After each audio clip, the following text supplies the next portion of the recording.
आज 8 जानेवारी 2026 सकाळच्या महत्त्वाच्या 10 घडामोडी.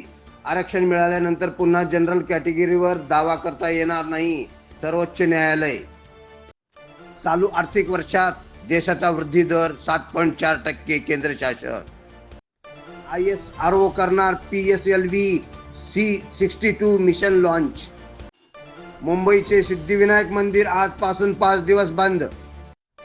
अंडर-19 क्रिकेट स्पर्धेत वैभव सूर्यवंशीचे 63 झंझावाती शतक.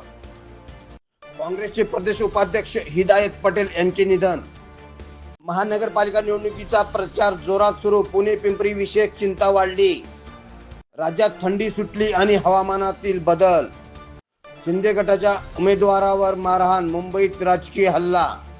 वैष्णोदेवी मेडिकल कॉलेजची MBBS ची मान्यता रद्द होणार का?